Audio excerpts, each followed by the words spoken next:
Enchanté Virginie. Enchantée Mathieu. Ça va? Ça va et toi? Mais écoute, ça va super. Donc moi je vais me présenter un peu. Donc voilà, moi je suis sous-chef au restaurant La Paix, restaurant 2 étoiles à Anderlecht.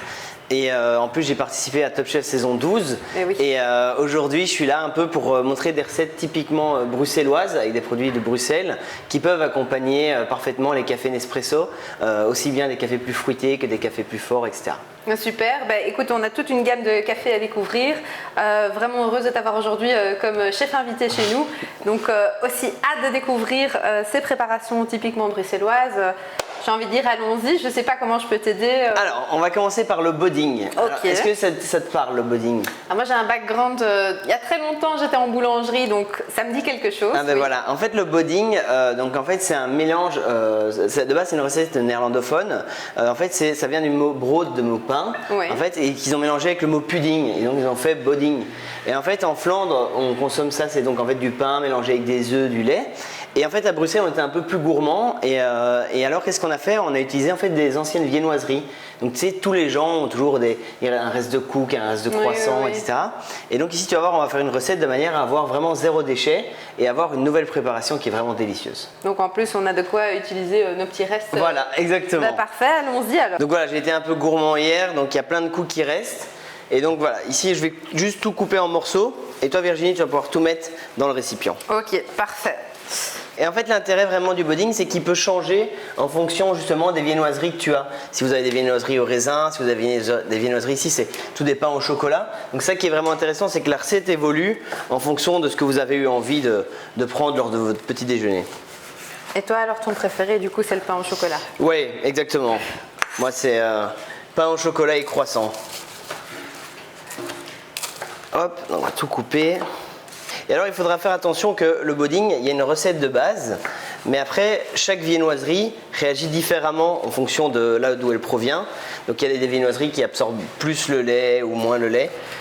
Donc, tu vas voir, on va essayer de voir au fur et à mesure de la recette comment est-ce que ça évolue. Ok. J'en ai jamais fait moi-même, donc je suis vraiment ravie de pouvoir l'essayer à tes côtés. Tu vas voir que c'est super simple. Parce que c'est ça aussi l'intérêt aujourd'hui, c'est de faire des chouettes recettes, mais qui sont accessibles à tout le monde. Voilà. Nickel, nickel. Hops. Donc là, on va mettre l'équivalent de 5 décilitres de lait. Et en fait, c'est ce qui va nous servir d'imbibage dans notre préparation. Donc en fait, c'est ce qui va permettre de ramollir toutes les viennoiseries, ou le pain, si vous le faites avec du pain. Et en fait, c'est un peu dans la même idée qu'un pain perdu, si tu veux, mais qu'on ferait dans une forme de cake et en mélangeant un peu les étapes. Ok. Là maintenant on va mettre ça à chauffer. Donc je te laisse mettre sur l'induction. Tu peux mettre sur puissance 9, il faut que ça arrive à ébullition pour vraiment que ça fasse travailler les viennoiseries. Et tu vas voir qu'on va vraiment perdre en volume et ça va devenir une sorte de pâte. C'est cette pâte qu'on va mettre dans le moule pour cuire. Ok. Alors maintenant ce qu'on va faire, c'est qu'on va beurrer notre moule, tout simplement pour que ça puisse se décoller facilement après la cuisson. Là très simple. Souvent, il y a des gens qui se prennent la tête pour beurrer les moules, etc. avec des pinceaux ou quoi. Moi, ce que je fais, tout simplement un peu de beurre qu'on a laissé à température. On prend un petit morceau de papier. On vient chercher une noisette de beurre. Et alors là, on vient appliquer. Et alors, souvent, l'erreur des gens, c'est qu'ils beurrent leur moule et après, quand ils démoulent, ils disent « Ah, ça n'a pas décollé » ou « Ça s'est cassé ». C'est parce que souvent, les gens oublient vraiment de passer dans toutes les rainures. En fait, c'est là que c'est important, de manière à ce que vraiment ça se démoule à la cuisson. Donc, il faut qu'il soit beurré partout. Et bien beurré. Et bien beurré, oui. Il ne faut pas avoir peur de... On est dans quelque chose d'assez gourmand ici comme recette. Donc vraiment, il ne faut pas avoir peur d'en mettre... Puis il n'y a jamais trop peu de beurre dans la préparation. Donc. Bon, on va tenir. En plus, c'est une recette un peu de grand-mère. C'est ça aussi l'idée du bodding. Moi, c'est ma grand-mère qui l'a créé, enfin, qui nous l'a montré dans la famille. Et c'est vrai que c'est ça qui est chouette. C'est des vieilles recettes bruxelloises comme ça qui se lèguent un peu de génération en génération et qui sont hyper gourmandes et pas toujours très healthy, comme on dirait, mais... Ouais, ça peut être gourmand de temps en temps. Hein. Et du coup, moi je suis là pour le café aussi, mais qu'est-ce que tu imaginerais comme profil de café, comment tu voudrais en fait complémenter ton dessert ici? Mais écoute, le pudding, tu sais, ça a des saveurs très caramel, très gourmandes. En même temps, il faut toujours faire attention aussi à la puissance parce que c'est quand même une préparation qui est assez équilibrée. Donc, il ne faut pas quelque chose de trop fort. Et alors aussi, vu que c'est une double cuisson, c'est-à-dire que c'est des viennoiseries qui ont été cuites une première fois, sont recuites, ça a aussi un côté un peu toasté, un peu caramel, un peu fort comme ça. Donc je sais pas si... Qu'est-ce que tu peux trouver comme café qui ira? Je dirais oui, quelque chose peut-être d'équilibré, quelque chose qui va aller renforcer ce côté grillé et caramélisé, comme tu dis, un peu les notes toastées. Donc je réfléchis et quand on sera au moment de la dégustation, je te ferai ma proposition. Ça va. On verra ensemble Pas de souci. le résultat. Alors, le lait est chaud. Donc là maintenant, ce qu'on va faire en fait, c'est que tout simplement, on va venir verser le lait sur les viennoiseries. Et alors après, avec l'aide d'une cuillère, on va tout simplement venir pousser un peu les viennoiseries de manière à ce que ça absorbe. Et là, tu vois, en fonction de la viennoiserie, en fonction du boulanger, il y a des viennoiseries qui vont plus absorber que d'autres. Oui. Donc là, c'est ce qu'on appelle un peu dans le métier, c'est des moments de cuisinier. C'est-à-dire, tu as beau avoir une recette, elle n'est pas toujours fiable en fait. Ce qu'il ne faut pas oublier, c'est que c'est vraiment une technique. Et donc, il faut toujours un peu regarder comment est-ce que ça absorbe. Et donc tu vois ici on a une sorte de pâte qui commence à se former et tu vois que toutes les couches des viennoiseries se défont, donc en fait c'est toutes les couches du feuilletage. Ça va vite en fait, hein? Oui, ça va très vite.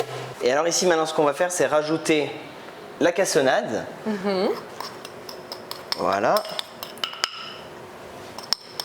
Et on en met combien? Parce que c'est généreux. Alors ici on est sur 4 cuillères à soupe. Ok. Et en fait on met moins de sucre que ce qu'on aurait mis dans un pudding ou dans un pudding avec du pain. Oui. Parce que inévitablement vu que c'est des viennoiseries qui sont déjà sucrées, on essaye de faire attention quand même. Et alors après on va venir avec du simple sucre S2, du sucre semoule pour compléter. Alors une fois que le sucre est bien mélangé, là on va ajouter les œufs. Donc on ajoute 4 œufs entiers. Hop. Et en fait, c'est les œufs qui, lors de la cuisson, vont lier notre pudding. Et tu vois, on a quelque chose qui est vraiment un aspect de pâte, un peu pâte gâteau. Donc il faut faire attention que ce ne soit pas trop liquide, sinon ça ne prendra jamais. Et si c'est trop solide, ce sera trop sec. Et une fois qu'on a vraiment cette préparation comme ça, on vient tout simplement remplir. Et alors, ce qu'il faut faire, c'est mettre une petite quantité, la moitié, venir bien tasser. Et en fait, on va venir chasser l'air. Donc en fait, c'est tout simplement taper comme ça. Pour enlever toutes les bulles d'air qu'il pourrait y avoir. Ça sert à quoi? C'est tout simplement qu'au moment de la découpe, on n'ait pas de trou dans notre pudding. On ait vraiment quelque chose qui soit bien. Donc voilà, tu vois ici, je verse vraiment l'entièreté de la préparation. Et ici, vu que j'ai l'habitude, c'est exactement la quantité, la consistance nécessaire à remplir ce moule. Ok. Ça me fait rire parce que la technique que tu avais de taper finalement ou de laisser tomber ton moule pour évacuer les bulles d'air, on a la même technique quand on fait une micro-mousse pour un flat white par exemple, on veut aussi une mousse homogène, sans bulles. Sans trou, ouais. Et donc du coup on a cette même façon voilà. de taper. Et comme quoi, oui, il y a vraiment pas mal de connexions, que ce soit au niveau même des couleurs, tu vois, on retrouve un peu les couleurs de différents cafés, etc. dans les préparations. Et je pense que c'est ça qui est vraiment important pour que l'expérience du client, en mangeant et en buvant son café, soit vraiment hyper intéressante. Donc voilà, maintenant que le four est préchauffé, on va pouvoir mettre le pudding au four. Et donc pour le temps de cuisson, c'est 60 minutes à 120 degrés. Et après, il faut le laisser reposer 20 minutes pour en fait pouvoir le démouler, pouvoir le trancher. Et alors après, on peut le manger ou froid ou chaud, le réchauffer ou le manger avec de la glace. C'est un peu, chacun se laisse aller à sa gourmandise. Ok. Je te laisse le mettre au four. Merci, quel honneur.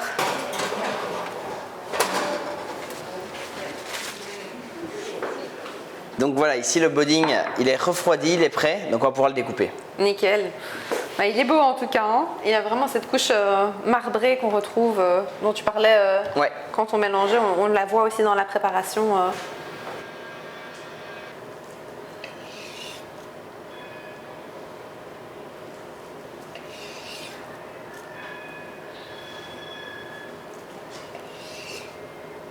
Donc voilà, ici on a notre recette de pudding qui est terminée. Donc on a le pudding qui est taillé en petits rectangles pour accompagner le café.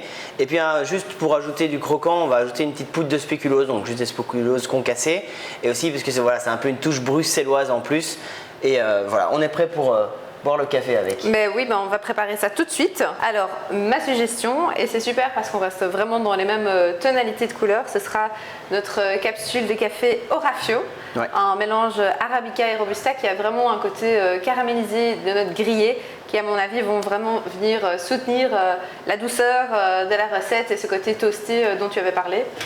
Impatient de goûter ça. Hein. Allons-y.